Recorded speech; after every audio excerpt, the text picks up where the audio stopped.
Hello students, ओम education के online platform पर आप सभी का स्वागत है। देखिए स्टूडेंट, हम मैथ में शुरुआत करते हैं बिल्कुल जीरो से हीरो की तरफ। सबसे पहले चैप्टर की बात करते हैं सिंपलीफिकेशन। सिंपलीफिकेशन में भी देखिए स्टूडेंट, कहाँ से स्टार्ट करें, बिल्कुल जहाँ से ज़्यादा क्वेश्चन पुटअप करती है ना एग्जाम, ग्रुप डी से, इनसे। सबसे पहले ये ध्यान रखा करो कि चीज़ कहाँ से आने वाली है। सबसे ज़्यादा सिंपलीफिकेशन से कम 10 क्वेश्चन पूछे गए हैं पिछली बार, तो आपको यही ध्यान में रखते हुए चीज़ें देखनी है। और इस वीडियो को जिनकी ग्रुप डी के एग्जाम है, एनटीपीसी वाले बच्चे और 10+ और एमटीएस वाले बच्चे जरूर देख के जाए, कुछ नहीं तो कुछ जरूर प्रॉफिट होगा। ठीक है स्टूडेंट, शुरू करते हैं स्टार्टिंग से। सबसे पहले तुम्हें पता होना चाहिए सिंपलीफिकेशन की इक्वेशंस होती क्या है। अगर तुम्हें बड़ा क्वेश्चन भी पढ़ना है तो शुरुआत तुम्हारी जीरो से होनी चाहिए, क्योंकि जैसे मैं बोलूँ, देखो 360 तुमने लिखा ऑफ क्या होता है। कुछ बच्चे बोलेंगे ऑफ क्या होता है सर, ऑफ क्या बोलते हैं इसको, जिनको नहीं पता। बिल्कुल जीरो से चल रहा है ना बेस, तो ध्यान दो, हर चीज़ पढ़ाई जाएगी, पढ़ के जाना। 360 दिख रहा है ना सबको, तुम बोलोगे यस सर। 360 का को क्या बोलते हैं, गुणा। दिमाग में रखना, 360 ऑफ लगा हुआ है, मान लो लगा हुआ है, 11 से 1/9% दिख दिया तुम लोगों को एग्जामिनर ने कहा 10, फिर उसको 5 + 4 करके दे दिया। ये होती है मैथ की सबसे बेसिक इन्फॉर्मेशन। सिंपलीफिकेशन से स्टार्ट होता है। जब भी कोई मैथ का क्वेश्चन तुम्हें करना है तो तुम्हें ये पूरी इन्फॉर्मेशन कैलकुलेट करनी आनी चाहिए। किन्हीं बच्चों को ये पता नहीं होता ऑफ क्या होता है, तो ऑफ का मतलब गुणा होता है, का होता है हिंदी में, और इसको गुणा बोलते हैं, ध्यान रखना। साइन परसेंटेज का ये होता है भाग, ये तो पता है ना सबको, समझ में आया? ये चीज़ें पता होनी चाहिए। सिंपलीफिकेशन से क्यों स्टार्ट करते हैं, क्योंकि जो भी क्वेश्चन आता है ना तुम्हारे मैथ में, वो सारा लैंग्वेज बेस्ड क्वेश्चन आएगा। सिंपलीफिकेशन के कुछ क्वेश्चन आते हैं, जैसे 10 क्वेश्चन आ गए, 5 आ गए, ठीक है। लैंग्वेज में कैसे आएंगे, देखो इसको लैंग्वेज में डाल दूं। 360 का कैसे बोलेंगे, ध्यान से देखो। 360 का 11 से 1/9% निकाल कर उसको 10 भागों में बांट दिया गया। क्या बोला, 360 का 11 से 1/9% निकाल कर उसको 10 भागों में बांट दिया गया। प्रत्येक भाग को 5 से गुणा करके उसमें 4 और डाल दिया गया। तो बताओ वह संख्या क्या होगी। तो अगर ये क्वेश्चन वास्तव में लैंग्वेज में होता ना, तो तुम सारे इसको ऐसे ही ड्रॉ करते स्टूडेंट। समझ में आया? कुछ नहीं करना, सोल्व कैसे करेंगे वो देखिए एक बार। तुम्हें ये चीजें सोल्व करनी आनी चाहिए, बाकी मैं सिखा देंगे पूरी। और बार बार बोल रहा हूँ, ग्रुप डी वाले और एनटीपीसी वाले इस वीडियो को देख के जाए सबको, समझ में। सब वीडियो 1 to 1 1 by 1 सारी मैथ के डालेंगे। 360 लिखा, सर आपने कहा था इसको का मतलब गुणा होता है, गुणा लिख दिया। ये क्या है, ये पता होना चाहिए। 11 से 1/9% है इसका। देखो 11 से 1/9% लिखा हुआ है, तो ये फ्रैक्शन कौन सी है? सबसे पहले तो मिक्स फ्रैक्शन बोलेंगे। 2 ही बिन होती है, एक बिन होती है साधारण बिन, जैसे 2/3 लिखा, तो ये तो साधारण बिन है, ये साधारण बिन होगी। छोटी छोटी चीजों का ध्यान रखो। एक बिन लिखी मैंने, 4 से 3/4 लिख दिया या 5 लिख दिया, सपोज करो। देखो साधारण बिन नहीं है, इसके सामने कुछ चिपका हुआ है। समझ में आ रहा है तुम लोगों को? तो मिश्रित बिन बोलते हैं। मिश्रित बिन बोलो या मिक्स फ्रैक्शन बोलो, बात एक ही है। तो इसको बोलते हैं मिश्रित बिन। समझ में आ रहा है तुम लोगों को? इसे मिश्रित बिन बोलते हैं। 2 ही बिन होती है। और याद रखो, जब भी तुम्हें एग्जाम में मिश्रित बिन दिखे, सबसे पहले सिंपल फ्रैक्शन में बदलना है। कैसे सर? 5 चौका 20, 20 और 3 23, 23/5। देखो ना कुछ चिपक रहा है के सामने, कुछ नहीं है। तो तुम क्या बोलोगे, सर ये साधारण बिन में आ गई। ठीक है, साधारण बिन में कन्वर्ट हो गई। ऊपर वाली को छोटे हमेशा अंश बोलते, ध्यान रखो, और नीचे वाली को हमेशा हर बोलते हैं। ये छोटी छोटी बातें तुम्हें पता होनी चाहिए, क्योंकि बैच कहां से स्टार्ट हुआ है, बिल्कुल जीरो से। हर एक क्लास 1 by 1 मिलेगी हर चैप्टरों की, ध्यान रखो। जीरो से स्टार्ट हुआ है तो हर एक चीज पता होनी चाहिए। ऊपर वाली को अंश बोलते हैं, नीचे वाली को हर। ये साधारण बिन है। मिश्र बिन ऐसी होती है, फैली हुई। मिश्र बिन का मतलब होता है फैली हुई। 5 चौका 20, 20 में 3 जोड़ा तो 23/5। इस तरह से लिखना कौन सा बिन हो गया, साधारण बिन। ये चीज समझ में आई? तुम बोलोगे ये सर यहां तक समझ में आया? तो 11 से 1/9, 11 को इसको कैलकुलेट करो। 11 नाम 99, 99 1 100, 100/9 लिख सकते हैं इसको। क्या नहीं लिख सकते क्या? अभी कैलकुलेट किया ना, 5 चौका 20 और 3 23, तो इसको भी करेंगे 11 नाम 99 और 1 100। ये इससे गुणा होती है और ये इसमें जुड़ जाती है। तो 11 नाम 99 और 1 जोड़ दिया, 100/9। परसेंटेज का क्या सीन है सर? परसेंटेज का देखो एक बार। वैसे तुम्हें परसेंटेज में पूरा कंफर्म समझेंगे, पूरा प्रॉपर तरीके से, लेकिन इतना याद रखो, परसेंट की वैल्यू 100 पे चलती है। मतलब जब भी तुम किसी वैल्यू को परसेंटेज बनाना हो तो किससे गुणा करोगे, 100 से। कैसे? जैसे मैं बोलूं 1/2 नहीं बोलते क्या तुम लोग? 1/2 को अगर परसेंटेज बनाना है तो किससे गुणा करके आओ? 100% से, क्योंकि तुम्हारी परसेंटेज वैल्यू कितनी होती है? 100 होती है। 2 से जब तुमने काटा तो क्या 50% नहीं बोलते क्या? समझ में आया? इतना क्या ही देख रहे हो? 50% नहीं बोलते क्या इस चीज को? 50% बोलते सर, 2 का भाग दे 50। तुम घर पे से नहीं बोलते क्या? या तो आधा आधा कर लो या 50-50 कर लो, बात एक ही है। समझ में आया? जब भी तुम परसेंटेज बनाओगे किसी चीज को तो 100% से गुणा करोगे। और देखो इधर ये परसेंटेज में 50%, और जब भी तुम्हें परसेंटेज हटाना है तुम क्या करोगे? 100 का भाग लगाओगे। 100 से काटा तो कितना आया? 1/2। इजी था? समझ में आया सबको? बोलो यस सर। ठीक, आगे आ जाओ। तो यह परसेंटेज था तो परसेंटेज के 2 जीरो तो लगाएंगे ना नीचे। देखो अभी 50 के नीचे परसेंटेज हटा के 2 जीरो लगाई, 100 लगाएंगे। जब भी परसेंटेज बनाना हो, आज के बाद फिक्स कर लो दिमाग में, परसेंटेज बनाना हो तो सर हम 100 से गुणा करके आएंगे, एक ही रास्ता है। जब भी परसेंटेज हटाना हो 100 का भाग देके आएंगे। समझ में आया? 100 का भाग लगा दिया। आगे चलो, आगे क्या चल रहा है? भाग का साइन है, आगे देखा 10 चल रहा है। देखो भाग का साइन का देखो एक बार, तुम्हारे पास कोई वैल्यू लिखी हुई है, जैसे 3 में भाग देना है तुम लोगों को, किसमें? 3 में भाग देना है 2 का। समझ में? अब तुम 3 में भाग देते हो तो कैसे लिखते हो? 3/2। कोई ऐसा तो नहीं जो इसको ऐसे 2/3 लिख रहा है। समझ में? अब मैं चाहे रखो पीछे वाले का भाग आगे वाली में, ऐसे कभी नहीं लिखते। कैसे लिखते हैं? 3/2। ठीक है, अब 3/2 लिखा तो सर इसको कैसे लिख सकते हैं? तो 3, इस साइन को मैं अगर इनटू में चेंज कर दूं तो मैं इसको ऐसे भी तो लिख सकता हूं 1/2। तुम बोलोगे यस सर। जिसके नीचे कुछ नहीं तो एक मान लो 3 एकम 3 होता है और 2 एकम 2 होता है, तो 3/2 लिख दिया क्या? जब लिखा भाग के साइन को, जब भी नीचे 3/2 लिखा, गुणा करके लिखा जब भी 3/2, तो तुम आज के बाद बोलोगे सर जब भी भाग का साइन आएगा हम गुणा का साइन करेंगे तो पीछे वाले को क्या कर देंगे? उलट देंगे, मतलब 1/10, मतलब उल्टा व्युत्क्रमानुपाती लिख देंगे। मतलब 10 को क्या लिखोगे? 1/10। ऐसा ही हुआ है, 3/2 कर लो या फिर 3 गुणा 1/2 कर लो, बात एक ही। कैलकुलेट करके देखा तब भी कितना है? 3/2। यहां तक किसी कोई दिक्कत नहीं है? ठीक, आगे आओ। गुणा का साइन वैसे के वैसे चल रहा है, +4। देखो बोर्ड मास में सब बताएंगे भाग कब सोल्व करे, गुणा कब सोल्व करे। समझ में आ रहा है सबको? 2 जीरो से 2 जीरो काट दी, तुम्हारे पास देखो क्या बचा है? 9 से काटो, 9 चौक 36 होता है, यहाँ 40 बचा। देखो 40 से तुमने कहा सर ये 10 का भाग दे दो, 0 से 0 कैंसिल आउट हो गया। ऊपर क्या बच रहा है? 4 गुणा, कुछ नहीं बचा, 4 गुणा 5 +4 बचा। तो कितना करो? 5 चौका 20 और 4 5 चौका 20 और 4 24। क्या तुम लोगों को ये चीज समझ में आई? क्या सबको समझ में आई? एक बार वीडियो को पीछे करो, दोबारा देखो क्या हुआ है क्या नहीं हुआ। बस छोटी चीजों का पता होना चाहिए तुम लोगों को। समझ में? तुम लोगों ने कई बार एग्जामों में क्वेश्चन देखे होंगे, जैसे 999 वाले क्वेश्चन बहुत ज्यादा पूछे जाते हैं एग्जामों में। जो भी वहां बेटा कोई एग्जाम दे चुका है या किसी ने टेस्ट पेपर सोल्व किए हैं या कोई पुराने पेपर सोल्व करता है, उनको पता होगा सर ये क्वेश्चन बहुत बार पूछता है। मैं तुम्हें ये चीज बताना चाहता हूँ, हर चीज छोटी चीज से ही बनी है। तुमने अभी फ्रैक्शन देखी, जैसे 2 से 1/3, क्या मिक्स फ्रैक्शन नहीं है क्या? तो यहां देखो क्या मिक्स फ्रैक्शन नहीं दिख रही क्या तुम लोगों को? तुम बोलोगे यस सर हमें दिख रही है। कुछ बच्चे ऐसे भी होते हैं, इस चीज को ऐसे काट देते हैं, इन दोनों को ऐड करके आते हैं, तो ये बिल्कुल गलत तरीका है, ध्यान रखना। समझ में? ऐसे कभी नहीं करना। इसका मेन कंसेप्ट देखो, जब मिस्र बिन है तो सोल्व कैसे होती है? 3 दूनी 6, अभी बताया ना, पीछे वीडियो देखो। 3 दूनी 6, 6 और 1 7, 7/3 लिख सकते हैं इस चीज को। समझ में आया तुम लोगों को? तो सबसे पहले देखो तुम मिस्र बिन देख रहे हो यहाँ पे, अगर तुम वास्तव में ऐसे काट के आते हो तो तुम्हारे साथ क्या होता है? ये देखो तुमने लिखा 2 से 1/3, यहाँ गुणा में मान लो 3 है, जैसे 999 लगा हुआ है ना 999, तो यहाँ पे भी 999 है, 3 लगाया। अब जो बच्चा इसको काट देगा, अब इसका तो कोई फॉर्म ही नहीं रही, ये 2 बेचारा अकेला हो गया इधर, एक का क्या तुम जोड़ के आओगे कितने? ये तो सर कितना आंसर आ गया? 2 और 1 3 करके आओगे। आंसर देखो क्या आने वाला है? 3 दूनी 6, 6 और 1 7। अरे मिस्र बिन है ना, 3 दूनी 6, ये इससे गुणा होगी और ये इसमें ऐड होगी। इतना क्या ही देखते हो तुम लोग? तो 3 दूनी 6, 6 और 1 7, 7/3 होगा, और ये गुणा किससे चल रहा है? 3 से। 3 से 3 कट गया, तो आंसर तो क्या आने वाला था? 7 आने वाला था, लेकिन आंसर आया क्या है तुम्हारे? 3। अब समझ में आया कि तुम्हें ऐसे नहीं करना? समझ में आया? तो बोलोगे यस सर ये चीज समझ में आ रही है हमें। समझ में? ठीक, तो 7 आंसर आएगा कैसे? सबसे पहले मैंने मिस्र बिन सोल्व की है, दिमाग में फिक्स करो, जहां मिस्र बिन दिखे सबसे पहले मिस्र बिन ही सोल्व करनी है, बाद में क्या करना है? इनटू। आया समझ में? तुम बोलोगे यस सर हमें समझ में आ रहा है। ठीक, क्वेश्चन पे आओ एक बार। तुम्हारे सामने क्वेश्चन लिखा हुआ है, ये देखो, ऐसे नहीं करना, ये गलत बात है ना? तुम बोलोगे सर हम ऐसे नहीं करेंगे, जहां पे भी मिस्र बिन दिखे ना सबसे पहले इसको एक जगह लाओ। मिस्र बिन क्या होती है? फैली हुई बिन होती है।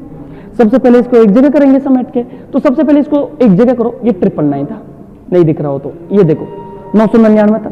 सबसे पहले तुम क्या बोलोगे, सर हम इसको इससे गुणा करेंगे और इसको ऐड करते हैं, आपने यही बताया, ठीक है। सबसे पहले करो 999 को 999 गुणा किया तो 999 गुणा 999 नहीं लिखते क्या, बोलोगे? तुम बोलोगे यस सर, ऐसे ही लिखेंगे। उसके बाद 998 को जोड़ देते हैं, तुम बोलोगे यस सर, कुछ इस तरह से ही होगा। बट्टे में कितना चल रहा है, 999, कितना चल रहा है, 999 चल रहा है बट्टे में। कुछ नहीं किया, मिस्टर बिन को सोल्व किया, इतना क्या देख रहे हो, 999 को 999 गुणा करो और इधर इसको ऐड करो, ये फुल कंसेप्ट है इसका। और नीचे 999 वैसे कैसे लिख दिया, और गुणा में 999 चल रहा है। अब तुम फुल बोल सकते हो कि सर अब काट सकते हैं, तो 999 से 999 कैंसिल आउट हो गया। अब सिर्फ सोल्व करना क्या रह गया, 999 गुणा 999 और प्लस में क्या लगाओ, 998। देखो एग्जामिनर ने क्वेश्चन ही इसी हिसाब से सेट किया है 999 के पास में। जब भी क्वेश्चन अगर कोई एग्जाम में बैठा हुआ है उसको पता भी होगा, और जो नया है वो भी देखे 999 के पास ही सेट क्यों करता है एग्जामिनर, क्योंकि तुम इसको क्या लिख सको, 1000 माइनस 1। समझ में आ रहा है, तुम बोलोगे यस सर। और 999 वैसे के वैसे, और जिन ब्रैकेट्स के बाहर कोई साइन नहीं होता उनके बाहर वैसे भी ऑलरेडी इनटू का साइन होता है, इसलिए साइन इनटू का नहीं लगाया, ठीक है। प्लस में 998 लिखो, 999 पहले 1000 से इंटू होगा, फिर 999 1 से इंटू होगा, तो 999 को 1000 से इंटू किया तो 999 000 लगाओ। देखो 999 का 1000 से गुणा कर दिया। अब 999 देखो प्लस माइनस का नॉलेज होना चाहिए, एक बार ये भी देख लो जिनको नॉलेज नहीं है। प्लस को जब भी प्लस से गुणा करते हैं ना तो प्लस ही आता है, माइनस को जब भी माइनस से गुणा करते हैं तो भी प्लस आता है, और माइनस गुणा प्लस करते हैं तो माइनस आता है, और प्लस गुणा माइनस करते हैं तो माइनस। जिसको नहीं आता इन चीजों का बहुत ध्यान रखे, समझ में उतार लेना इनको।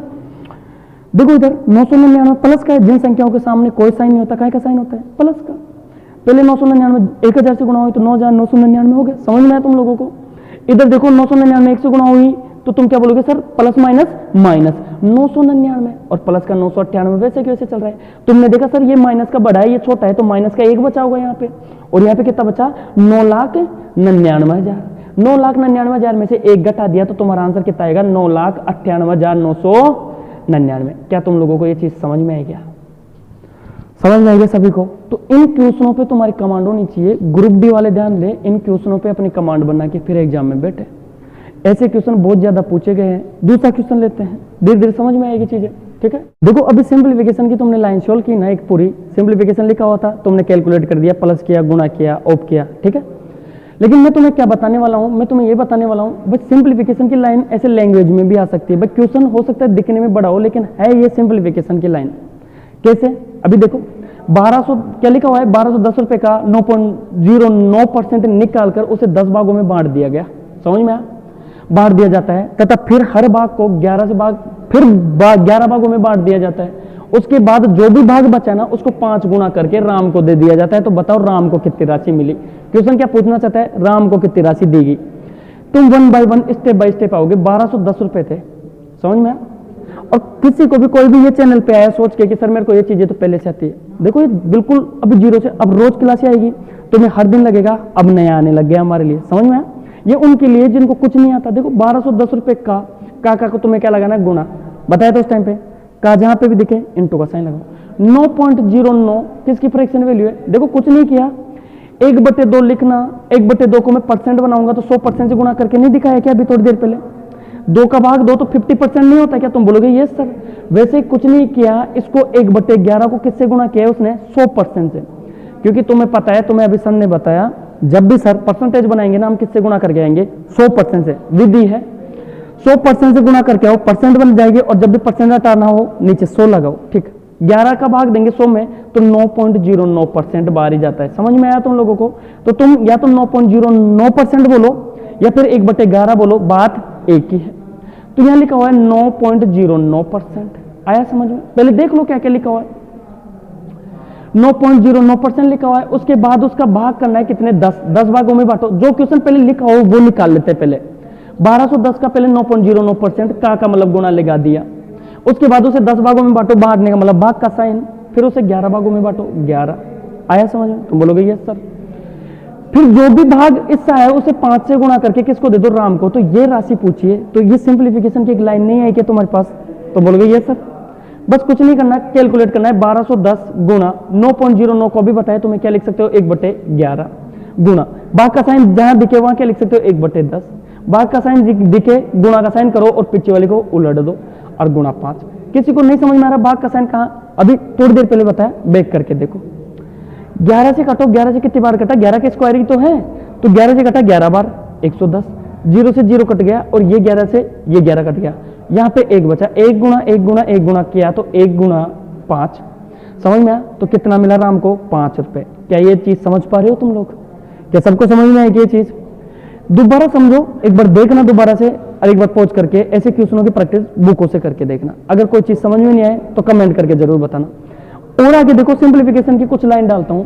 अब ये क्वेश्चन देखो दोनों, ये तो सिंप्लीफिकेशन की लाइन दिख रही होगी। 3600 का 11.11% निकालकर 100 भागों में बांटा गया, फिर हर भाग के 4 टुकड़े और किए गए, उसके बाद 7 टुकड़े करके हर भाग को 7 से गुणा करके बताओ कितनी रकम आएगी। क्वेश्चन मार्क दिया है, मतलब ज्ञात करना है।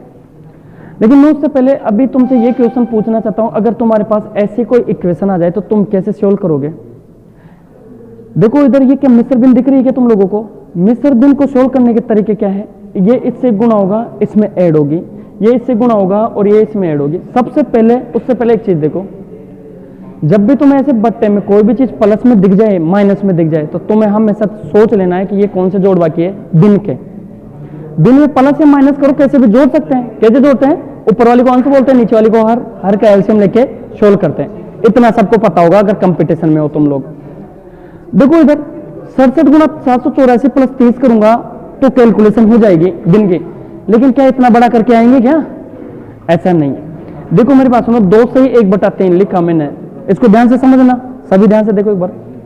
तो ये कौन सी बिन है? तुम बोलोगे सर ये तो मिस्र बिन है। तो मिस्र बिन सोल्व कैसे होती है? 3 दूनी 6 1 7, 7/3 आया समझ में? तुम बोलोगे यस सर। तो मैं ये बोलना चाहता हूं, क्या इस बिन को ऐसे नहीं लिख सकते क्या 2 + 1/3? तो किन्हीं को नहीं पता तो एक बार देखा करो पूरा, भाई ऐसे लिख सकते हैं नहीं लिख सकते? लिख सकते हैं तो कैसे? जिसके नीचे कुछ नहीं हो तो उसके नीचे 1 लगाओ। जब भी प्लस माइनस में कोई भी क्वेश्चन देखे, ऊपर वाले को आंसर बोलते हैं, नीचे वाले को हर का एलसीएम लो। 3 का 1 एलसीएम 3 आया, 1 का भाग 3 में 3 बार और 3 दूनी 6, प्लस का साइन लगाओ। 3 का भाग 3 में 1 बार और 1 एकम 1, देखिए तब 7/3। क्या तुम लोग समझ पा रहे हो चीज? तुम बोलोगे ये सर इसको 7/3 लिखा जा सकता है, तो ये भी 7/3। बस इतना ही समझाना था। जब भी मिस्र बिन आए, ये मिस्र बिन है तुम्हारे सामने, तो इसको कैसे लिख सकते हैं? प्लस करके। समझ में आया? अब देखो क्वेश्चन, अब समझ में आएगा सबको। तो क्वेश्चन में भी क्या करोगे? सर 784 को प्लस 23/67 लिख सकता हूं मैं। आया समझ में? आया? अभी भी बताया। तो 395 को भी क्या लिख सकते हो तुम लोग? 40/79। समझ आया? 79। 395 प्लस 37 क्या लिख सकते हो? 67। और इधर भी देखो 694 सही लिखा हुआ है ना, तो प्लस करके क्या लिखोगे? 39/79। आया? जो प्लस में आगे आगे चीजें लगी हुई है उनको अलग से ऐड कर सकते हैं, ध्यान रखो। समझ में आया? ऐसा क्वेश्चन पूछा भी गया है बहुत बार एग्जाम में। कैसे जोड़ोगे? सर आगे लगा हुआ 784, यहाँ आगे लगा हुआ 395, सर यहाँ आगे लगा हुआ 395 है ना दोनों जगह, 395 प्लस यहाँ आगे लगा हुआ 694। अब बचा क्या तुम्हारे पास? जो चीजें बच गई उनको इधर लिख लो, 30/67। ठीक है? बचा क्या? 40/79। बचा क्या? 37/67। आया? और इधर क्या लिखा है? 39/79। आया समझ में? तुम बोलोगे यस सर। इनको अलग से ऐड कर लो, 4 और 5 9, 9 और 5 14, 14 और 4 18, ये एक बचा। ठीक से जोड़ लो, 9 9 18, 9 9 18, 9 30 27, 27 और 27 और 9 36, 36 का 6, असल की 3, ये हटा दो। देखो 6 और 3 9 होता है, 9 कुछ नहीं कर रहा है, इसको जोड़ रहा हूं। 6 और 3 9, 9 और 3 12, 12 और 7 19, 19 में 3 और जोड़ो, कितना हो गया? 22 68 प्लस। तुम बोलोगे सर क्या हो गया क्या? नहीं, अभी देखो ये भी तो इनका हिस्सा है, ये भी प्लस करेंगे। इनको कैलकुलेट करने के लिए हमेशा याद रखो, एग्जामिनर जो चीज देता है नीचे की चीज देखो डिनोमीटर में। यहाँ पे 67 है, यहाँ पे भी 67 है, सबका एक साथ एलसीएम लोगे, 89 और 67 का।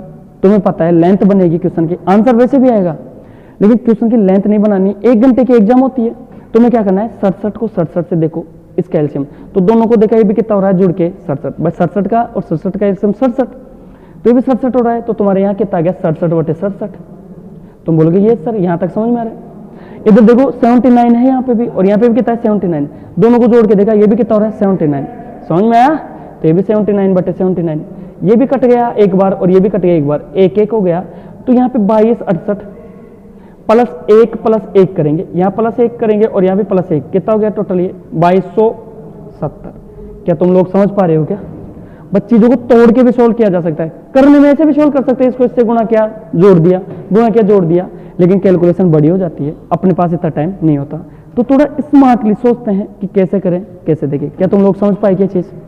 ये चीज समझ में आई तो आंसर कितना है 2270। ठीक है, अगला देखो जो लिखा हुआ क्वेश्चन है उसको देखो, जिसको समझ नहीं आया एक बार दोबारा देखे वीडियो को और एक बार खुद से करके देखे इसे क्वेश्चन बुकों में, समझ में आया? एक बार ये भी क्वेश्चन देखो जो ऊपर लिखा हुआ है, इसको हटा देते एक बार।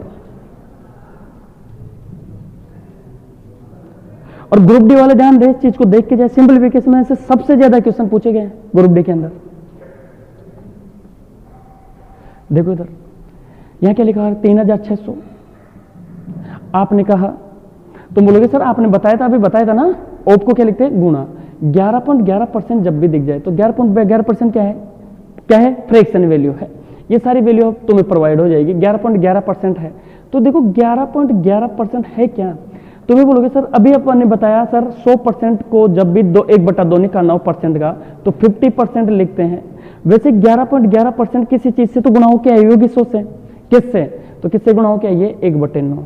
1/9 को 100% से गुणा करते हैं ना, तो भाग कितनी बार, 100 में भाग दो तो कितनी बार जाता है 11.11% बार। आया समझ में सबको?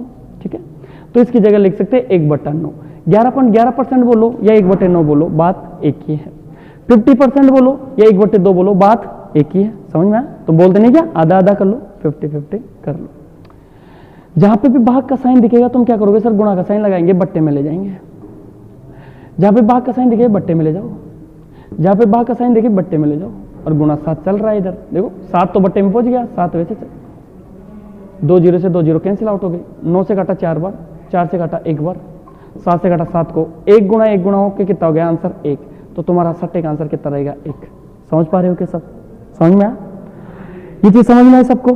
और आगे देखो, और ये अभी तुम्हें ये देखना है कि अपनी कैलकुलेशन कैसे बने।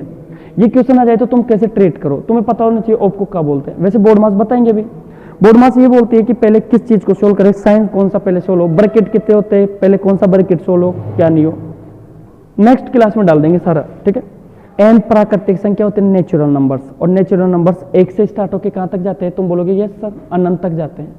तो ये जो मैंने लिख दिया ना यहाँ पे एन, यहाँ पे कुछ भी आ सकता है, 10 20 30 40 100 1000 कुछ भी। ठीक है, सिर्फ तुम पैटर्न पकड़ो क्वेश्चन का। तो क्वेश्चन कैसे बनेगा, जिन ब्रैकेट्स के बाहर कोई साइन नहीं होता कहाँ का साइन होगा, इनटू का। एक पैटर्न तो ये बन सकता है तुम्हारे पास, और एक बन सकता है माइनस में।